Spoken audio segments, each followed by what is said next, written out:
Hey guys, welcome to The Creative Entrepreneur. Today we have a great guest for you. We're going to be talking about changing your mindset and changing your life. You don't want to miss this episode, so stay tuned. Coming to you from San Antonio, Texas. Welcome to The Creative Entrepreneur, a podcast created to help entrepreneurs build their business. Branding, marketing, analytics, positioning, and lead generation. Plus, interviews with other business owners to learn from their successes and failures. Now, here is your host, Abel Garza.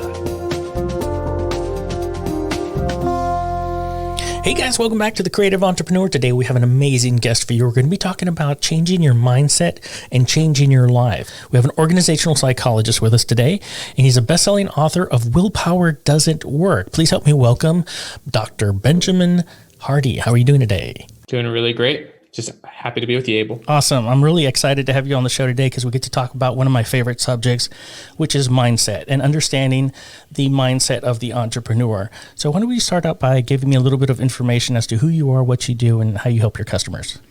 Yes. So I am an organizational psychologist. That's, I guess, one way to describe me. I have 5 kids. We adopted 3 of them from the foster system while I was doing my PhD. And it was a crazy, arduous battle fighting the foster system to adopt our 3 kids, but it was a transformational experience. And a month after we adopted our kids, we had twins. So that was a crazy journey, as far as adopting kids, a month later getting pregnant, having twins. So we basically went from 0 to 5 in 1 year. And that was a wild journey, but it's been amazing. So now we live in Orlando, Florida. And when it's not a pandemic, we enjoy going to Disney. Well, I don't know what's more difficult, being an organizational psychologist or being a foster parent, but man, I can only imagine. So you're a best-selling author of Willpower Doesn't Work. Please give me a little bit of information on your book. I know that you've written blogs. Your blogs have been read by hundreds of millions of people. You've been featured on Forbes, Fortune, CNBC, Cheddar, Big Think, and many others. So I know this book is doing amazing things, and I'm super excited to have you on the show, by the way. But give me a little bit of information as to what this book is about. Yeah, Willpower Doesn't Work is, so Willpower Doesn't Work is a book I wrote, published almost 3 years ago. It's a great book, though. It's done well. And I wrote it because, so I'll just give a quick background on what the book is. Basically, the book is about how environment and context and situation are far more powerful than willpower. That's scientific, but it's also, if you just really think about it. Let me explain. So when my wife and I became foster parents, obviously when you take 3 kids from a really rough background, really bad background, and you put them in a new situation, they have new options. They've got new options, therefore they can make new choices. So your ability to make choices is very much based on your context. If you're in a limiting environment, you don't really have a lot of choices. Interestingly, right now, given the coronavirus, this is very obvious. Our choices are incredibly different because of the situation than they were before the situation. Absolutely. And so it just shows that your context or your environment is really far more influential than we take for granted. But in Western culture, we're so individualistic. We're so obsessed with ourselves and with things like habits and all these things that we think that we're the ones that are, more powerful than the situation. And so the book's really about how to create your environment so that you can be who you want to be, or so that you can become who you want to become. And yeah, that's really what the book's about. So at what point would you say that, I guess, what would be the first steps in me taking those steps and changing my mind? This book's really about changing your environment, really. Okay, so changing your environment. The book that is coming out shortly is called Personality Isn't Permanent. That's a lot more about reshaping your identity, etc. Oh, okay. But as far as changing your environment, I think that the principles are all connected. Mindset's super important, but identity is actually more important. And so your identity is actually where you would want to start. And the best place to start with your identity is actually with your future self. So there's a lot of research these days on how basically, so I would point you to Daniel Gilbert, who's a Harvard psychologist. He actually has a TED Talk, really brilliant. It's called The Psychology of Your Future Self. Very worth watching. It's only about 6 minutes long. But what Gilbert and others have studied is how personality adjusts and changes over time. And environment is a big aspect of this, by the way. Your roles in your environment, your situation very much predict who you are. But when it comes to thinking, who do I want to be, and really making massive change in your life, the first place you really need to start is your future self. And there's a lot of research that talks about how the number one regret that people have, like when they're on their deathbed, is that they didn't have the courage to be who they wanted to be, but instead they lived up to the expectations of those around them. Mm-hmm. So I think that journaling is honestly a great place to start when you're trying to think about who you want to be. Mm-hmm. But this is about being honest with yourself. So Dan Sullivan says that all progress starts by telling the truth. So like, you really need to think about, like, who do I really want to be? What would my future circumstances look like? What are my attributes? How am I showing up in my relationships? How much money am I making? What are my circumstances? So if you're an entrepreneur, this is crucial. Yeah, absolutely. Like, there's a lot of research on identity, and specifically the identity of becoming an entrepreneur. And like, you have to be very good at visualization and imagination when you're an entrepreneur. Yeah. But that's kind of the first place to start out. So the second place from there is that you need to start telling everyone your goals. You need to start telling everyone what you're up to. Mm. Even though you're not that person yet, you need to start telling people, because then you feel clear about your identity. And also then you start to feel compelled to start being consistent towards who you want to be versus who you've been. Oh, absolutely. I mean, if you tell somebody that you're going to do something, I think it's human nature just to follow through with what you've said. Otherwise, you're compromised there. You just, you're looking like sometimes you say you're going to go on a diet and you buy some smaller pants or some smaller jeans and put yourself in the idea, the mindset, okay, one of these days I'm going to fit into this. And then, hey, guys, guess what? I'm going on a diet tomorrow. And then you don't go on a diet, and then they're going to be like, hey, dude, what's up? How come you're not on the diet? If you start telling everyone, so there's a good theory. It's called what you're saying is brilliant. It's absolutely brilliant. So like basically there's a theory called the theory of narrative identity. It's basically how our identity is shaped. And our identity is formed through primarily a few things. One is how we describe ourselves to other people. So if you start telling people what you're saying, as far as like, this is where I'm going, this is who I'm going to be, I'm getting in shape. Like if you've been out of shape, I'm going to do this. Here's what I'm going to do. Here's what I'm going to do it. You start telling that to everyone. And you start describing your future self, as you said, you start to feel compelled to do it. So story is one way, action is another. So in psychology, we call it self-signaling. Basically, your behavior signals back to you who you think you are. So if you did actually go buy a pair of like thinner pants, that behavior would be pretty powerful. Like the more behaviors you do and actions you take towards your future self, the more your identity starts to develop into that. But what you said also had another concept.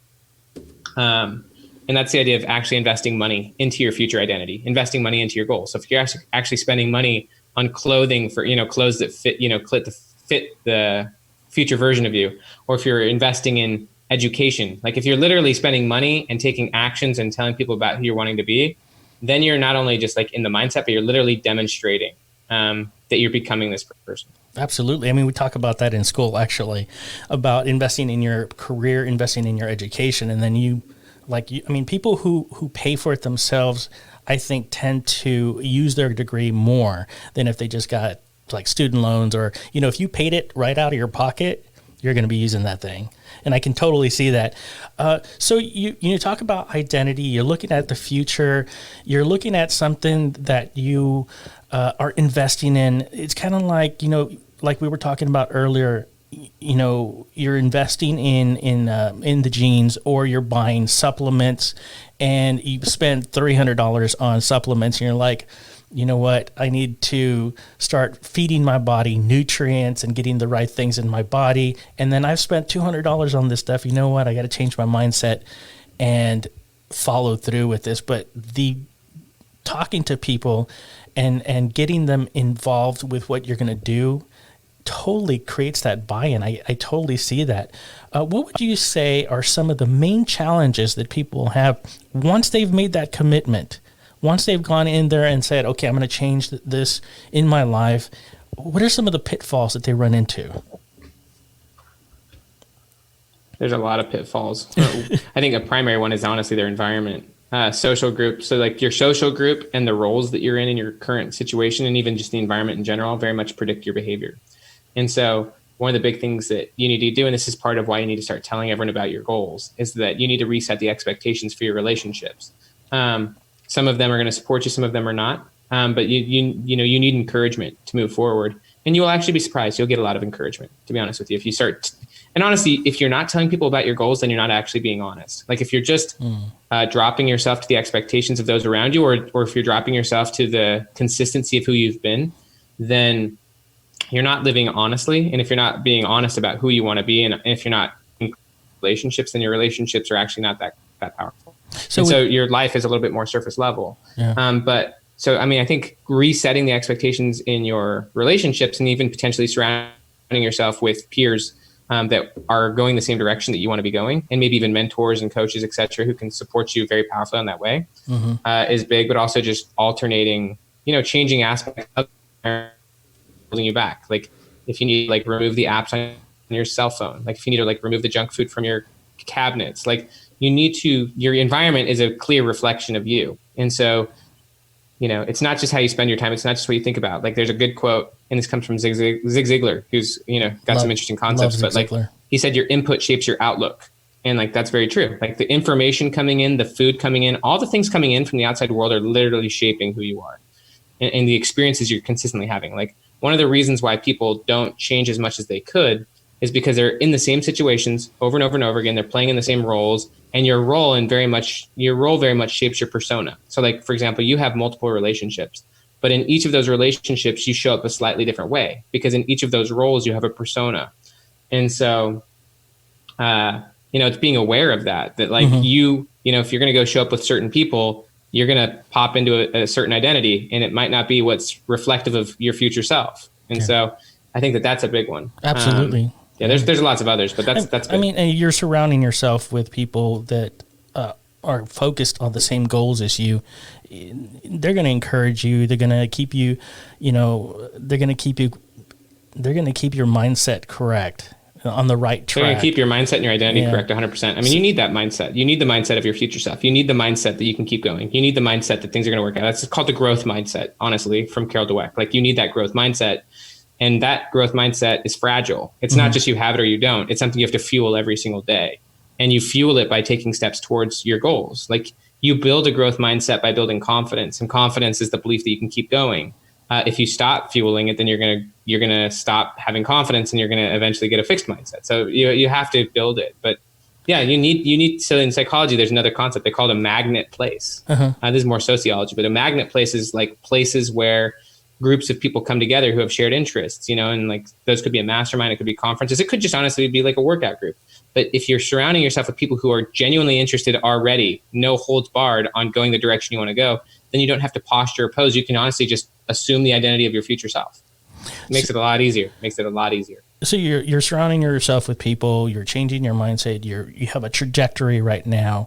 Would you say that there's a fulcrum, there's a middle, there's almost a point in your life where it changes to, it starts to teeter into the positive? You have this negative part that you're changing, you've changed your environment, you got to the point where there's this T or this fulcrum, and then all of a sudden it just starts to ascend.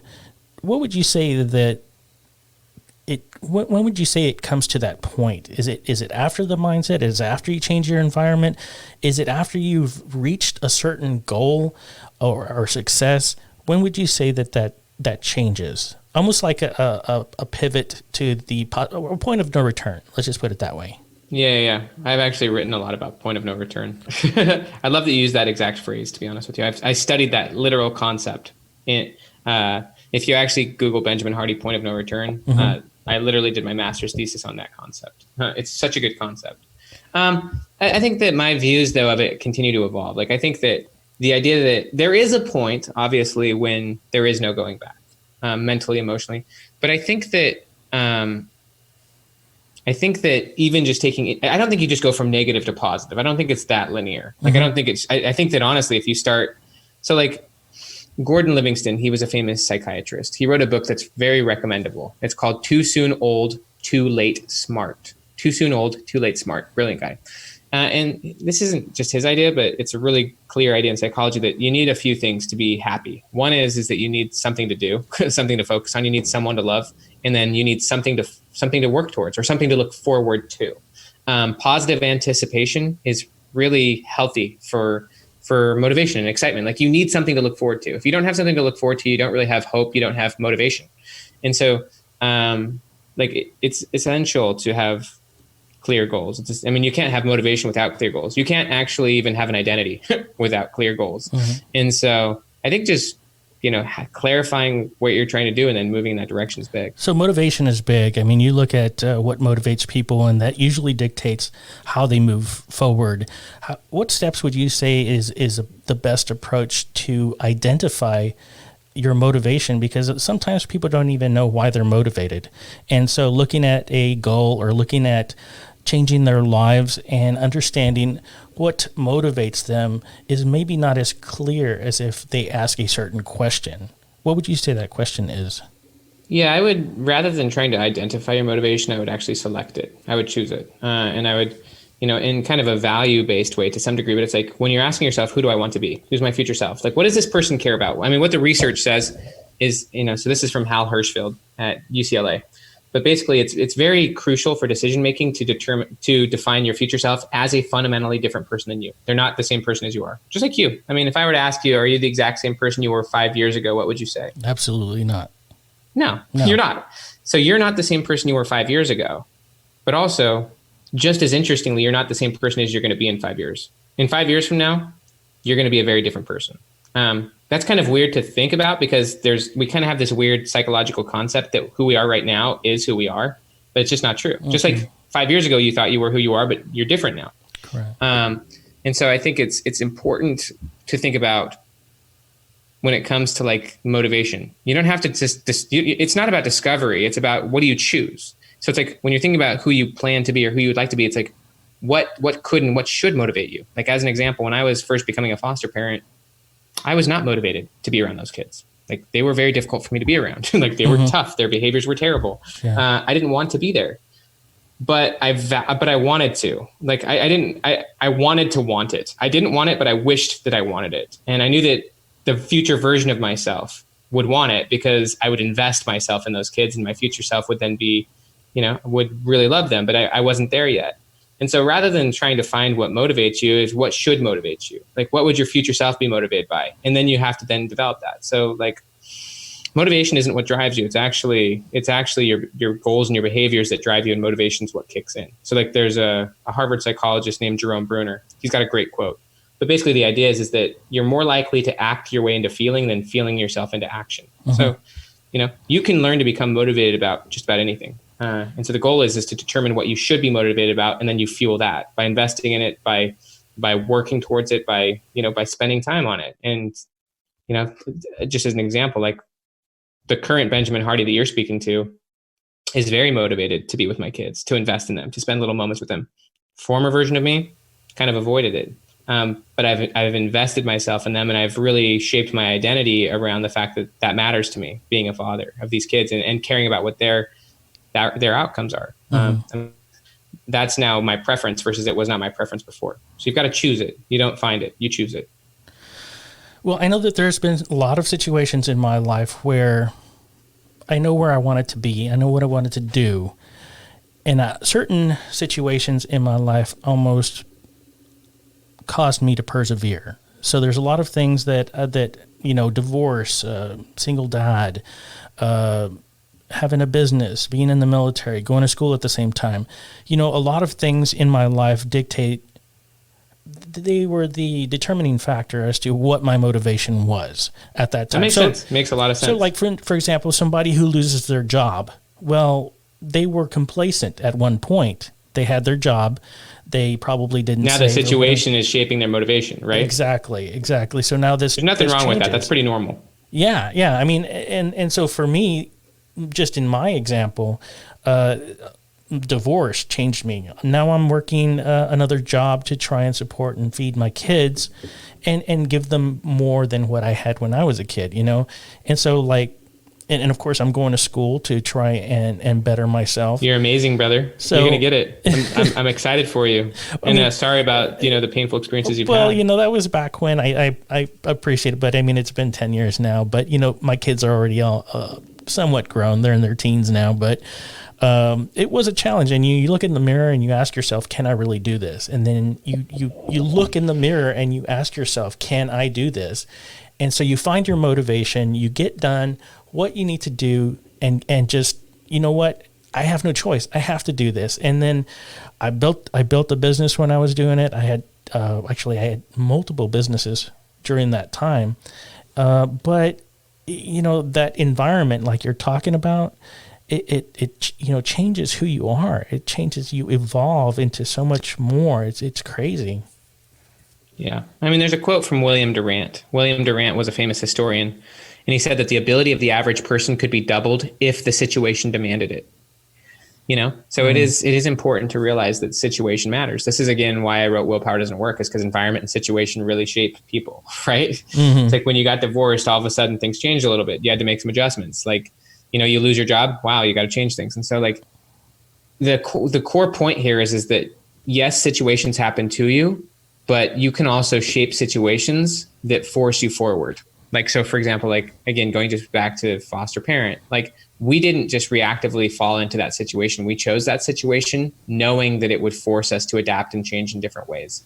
And you can apply that. I mean, even as an entrepreneur, you create a company, or you start moving forward, you even get some clients, and now you've got to like build the thing. It's like an MVP, you create a minimum viable product, and all of a sudden people want it, and you're like, oh wow, now we're in a situation where we've got to build this thing. So it's like, you can put yourself in situations that then force you to adapt, and then the situation motivates you. I mean, what they say, situation. So if you've got a personal trainer at the gym and they're pushing you, like they're your motivation now, even though like, you want to do it, they're the ones who are helping you forward, and it's not all on you. Like your situation is very much pulling you forward. Yeah, absolutely. Absolutely. So in looking at the environment, and you're looking at some positivity in this industry, you look at podcasting, for example, there's a lot of people that come to me and say, hey, I want to start a podcast, and I don't know what to do, but I'm very hesitant in starting because I don't want to expose myself to ridicule or talk about something that maybe people don't feel like I know. How do you mitigate that negativity or that mindset? By telling everyone what you're going to do. Literally. Mm-hmm. The person who wants to start a podcast, tell everyone you're going to start a podcast. Like literally. Like, I know that you might get some negative feedback. There's other things to think about here. So there's a concept, Malcolm Gladwell popularized it. It's called the 10,000 hour rule. Have you heard of that? Mm-hmm. Do it for 10,000 hours. But he borrowed that from a bunch of research from a guy called Anders Ericsson. And Ericsson wrote a book all about it called Peak, but he's been studying what's called deliberate practice for a really long time. Deliberate practice it's actually not the 10,000 hour rule. It's not a rule at all, because honestly, by doing something for 10,000 hours, there's no guarantee you're going to get good at it. You can go to the gym, for example, and do the same thing every day and not get any better, right? Yeah. So I'm bringing this up for the person who's afraid to try something. Mm-hmm. So in order to transform, you've got to first off know what you want, and then you've got to go through the process of becoming that person. That's what deliberate practice is called. Is that throughout, if you're wanting to become a podcaster, you got to start podcasting. But your podcasts now are not going to be as good as your podcasts in 3 months. But it's called practice. Like, so literally you should commit to your goal, commit to the outcome, but you should be very flexible towards your practice. Like, yes, you need to get better and better. But like for me, for example, every time I publish a blog post, it's just practice. If it flops, that's all right. I'm still committed to my goal. Mm-hmm. But right now, because this is just practice, I don't have to be so attached to the outcomes along the way. I'm very much committed to the ultimate outcome, but not along the way. And so I think just recognizing that it's practice. And that in the future, you're gonna actually be better than you are now. Like when I read old blog posts, I'm like, wow, I would not have written that today. In fact, I wouldn't even said that today. It's almost embarrassing that I wrote that. And that's a beautiful process to go through. So practicing it, it changes you. When you're talking about getting started, and a lot of people say just get started, forget about the details, just start doing it. Like start creating content, start taking failing. Photographs, start doing everything start failing that you want to do. And so like for example, photography.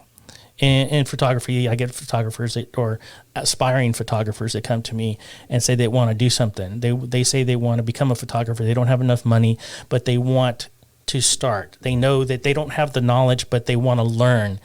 And they don't know how to get started. And I was like, well, you have a phone, right?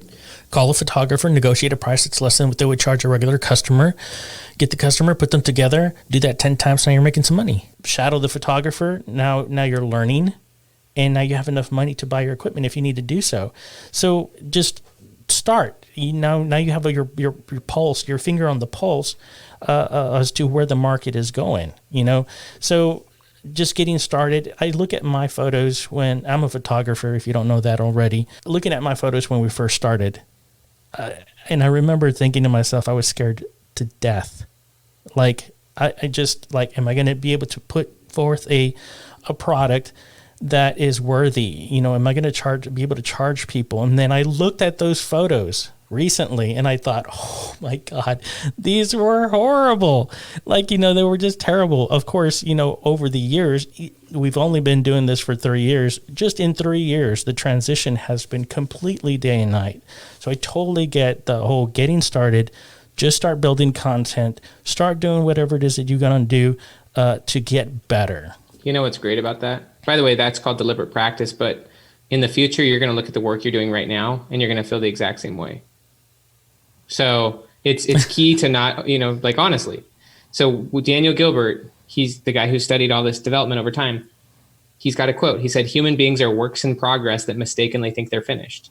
So what I would say to you and all listeners is, and I'm speaking to myself as well, is that you're not arrived yet. You're not finished, and that your future self is going to be different. And that the work you're doing right now, as confident or as non-confident as you are, your future self is going to look at it with different eyes. From a photography perspective, there's a really good quote from, what's his name? Robert Kiyosaki. He said that basically intelligence is the ability to make finer distinctions. So it's like, you can see things differently. You see the world not as it is, but as you are. And so like in the future, you're going to see your current decisions, your current self. You can still actually be inspired by your former self. Like you can be inspired by that guy 3 years ago who was trying. Even though you view that person's work quite differently now from your current perspective and your current identity, you can still be like really inspired by the fact that that man was, your former self. You 3 years ago was taking those leaps and that you were moving forward, and you can be really inspired by that. And also you can also acknowledge that you're not that person anymore. You see the world differently. You've gone through quite a bit. But your past should, no matter what, even if you failed or even if something terrible happened to you, be something that you look at with respect and with empathy and with love. But at the same time, recognizing you're not that person anymore. And just as admittedly, to not overly value your current stuff, because hopefully in the future, you've got much better perspectives than you do right now. But you keep going. This is practice. Like you've got to keep going. And so I'm going to keep pushing out blog posts as an example, keep writing books, keep going through challenging, hard things, because those are the things that are going to transform my perspectives in the future and allow me to look back on this and say, wow, I'm really glad I'm not still there. I hope it's not the same concept as you're looking at pictures of yourself when you were younger and you're like, man, I was so skinny. And then you look at pictures now and you're like, oh my God, I'm so fat. And then you look at pictures in the future and you're like, oh my God, I was actually skinny. That's true. That's how it'll feel unless you do something about it, I guess. But yeah, that's true. Like think about it. It doesn't matter how overweight you are. If you get heavier in the future, you're going to look at pictures of you now and you're like, wow, I was thin. It's all perspective. It's all perspective. Yeah, I mean, and changing your perspective is huge. There's this thing that I have on my website is that people are put into situations that dictate who they are and who they become. And it's crazy because I've always felt that way. I've always felt that way from the moment that I learned that I was getting divorced, that I wanted to do something better for my kids and build a business and go to school. I understood. It was almost like a light switch that helped me understand that the environment that you're in, the situations that people are put into, they help you dictate who you become. Also the people that you run into, the people that you socialize with, the people who you network with, building you up. It's all part of that, in my opinion. How does trauma negatively impact your personality and limit your future? Immensely. Let's just say trauma is the thing that shapes a fixed mindset. But trauma is often incorrectly defined by most people. Most people define trauma as just like something extreme, like, going to war, or like they think of it purely as PTSD, but trauma is any negative event that shapes how you view the world, how you view yourself. And, so like there's a lot of research these days on like what's called math trauma, and the fact that like most kids have math trauma. And math trauma is basically just the belief that you can't do math. It's literally that fixed mindset. But where did it come from? It came from at some point a negative experience happened. Maybe a teacher or a parent said you're not very good at this, or they failed a test, or just something occurred and there was a negative emotional reaction.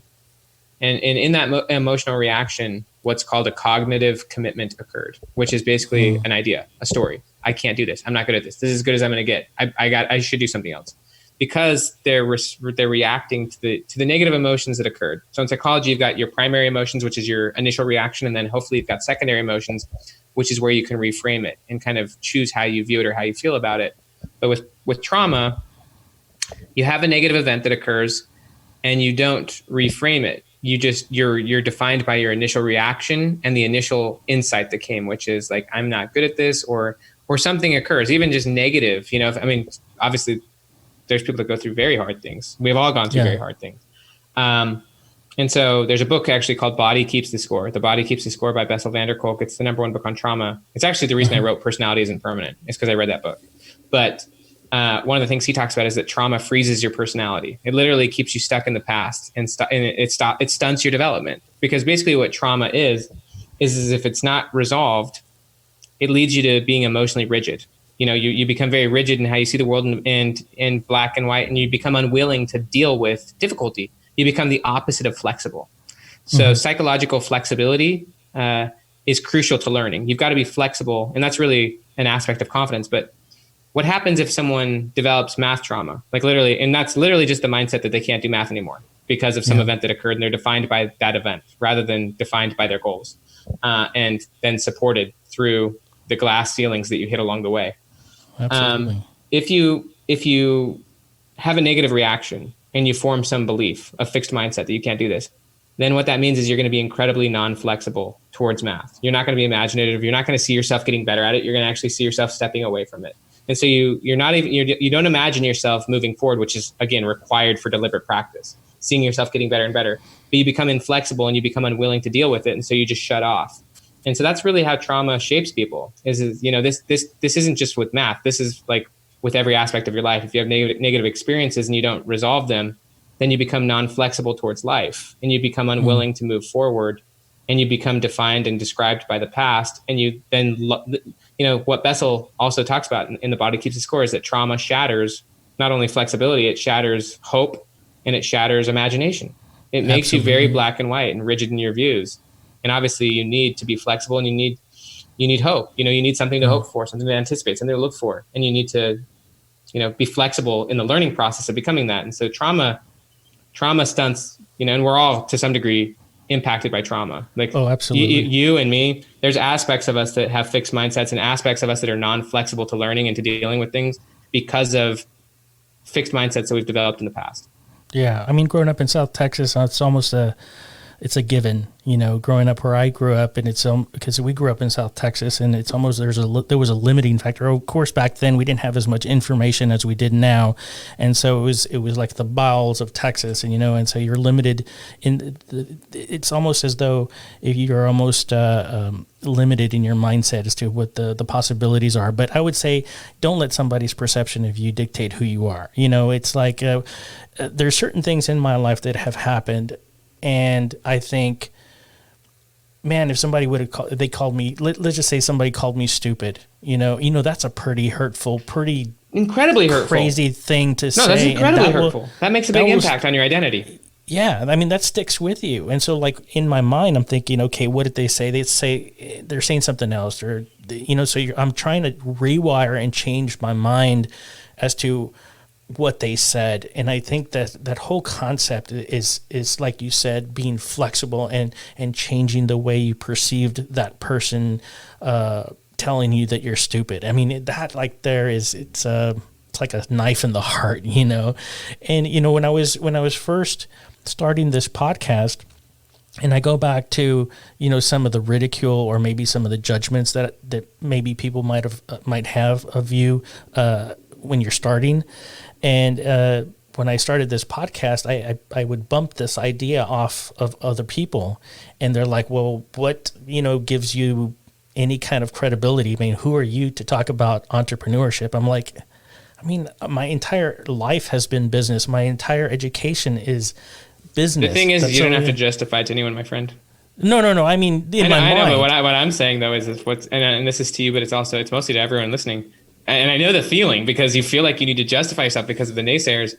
the only thing that you have to justify to yourself is your future self, and that you truly want it. Like literally what other people's opinions, which some of them may come, and I think that there is there's a sort of bar of entry to what you're describing. Because when you try something new, you have low confidence. And so you're incredibly sensitive to things that in the future are not going to matter to you. You're sensitive to people's opinions. Like I remember, for example, getting terrible comments on my blog post in the beginning, and it would like ruin my day. You get to the point, but your future self is not going to be affected by those things. You know what I mean?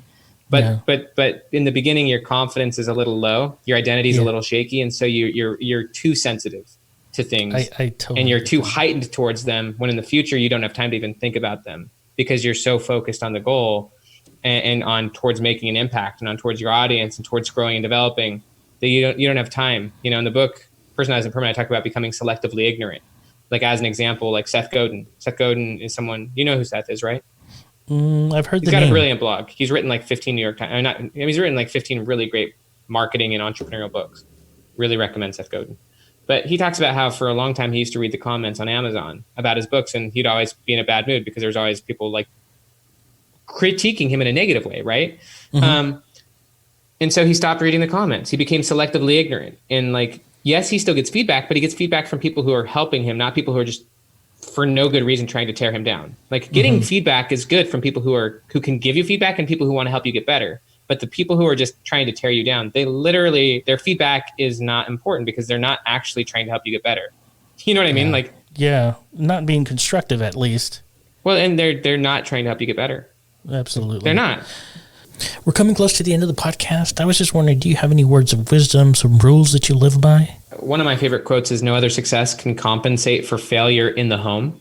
So for me, family for me matters. And that doesn't, just for you, for example, just because you've been divorced doesn't mean you're a failure. Like to me, it's like your investment in your kids and like what you focus on. So for me, I'm like, I believe that nothing I do in my life will be as important as my roles, as a husband and father. And so for me, I very much, I will give up opportunities just to be that, and I think that that's been really a big one for me. What else? There's things that I definitely do. Well, I guess I'll give another quote or an idea, but there's habits that I've done that I feel like are really essential. But the other quote is 100% is easier than 98%. This is one that I really love. And I'll explain it. So 100, and this comes from Clayton Christensen, who's no longer alive, but he was a Harvard business professor who was really brilliant. But he said 100% commitment is easier than 98% commitment. And the reason for that is that if you're only 98% committed to something, like let's just say a diet, if you're 98% committed to the diet, then what that means is that in every future situation you're in, you have to make a decision if this is one of those times when you're going to live the diet, right? If you're 100%, then in every future situation, it's like, it's black or white. It's like, yes or no, I'm going to do it or not. But if you're only 98% committed, then in every future situation you're in, you have to make a choice. Is this one of those times? And what they call that when you're trying to make a choice is they call it decision fatigue in psychology. In order to make a choice, you gotta go through decision fatigue. And when you're dealing with decision fatigue, usually the situation wins, or more often than not, the situation wins. And obviously when the situation wins and you're going against what you're striving for, your confidence plummets. And so Michael Jordan said, "Once I made a decision, I never thought about it again." The idea of never thinking about it again is really nice. Having to think about something in every situation you're in really burns you out, and it confuses your identity because you're saying one thing, but you're doing another, and you're just watching yourself go back and forth. And so 98% commitment to something is honestly worse than just choosing not to do it, because then you're in a complete state of willpower loss. You're losing the battles over and over, and you're not making progress. And so it's a lot easier to just make a decision and then never think about it again. And that's really good for willpower. It's also just good for confidence. And so I'll leave that with you. That's amazing. That's awesome. I mean, I could talk to you all day long. Yeah, I could too. It's brilliant. Very happy to talk to you, man. Thank you for letting me be on your show. How can our listeners get a hold of you? The thing that I would recommend is just to check out Personality Isn't Permanent. You can get the book pretty much anywhere.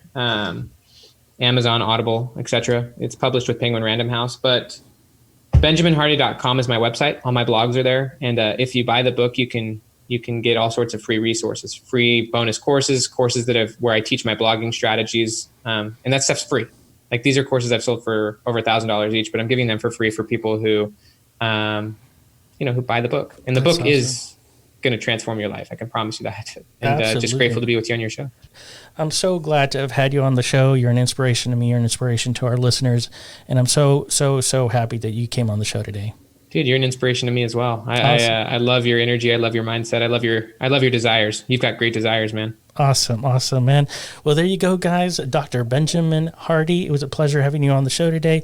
Please check out the show notes, and we're going to have all of his information, his book, and everything on there. And if you haven't done so already, please subscribe and check out thecreativeentrepreneur.net. And until next week, keep on keeping on. Thank you for listening to The Creative Entrepreneur. Please click the show notes for additional information. Want to know more? Click on the subscribe button and follow us on Facebook, Instagram, and Twitter by visiting us at tcepodcast.net.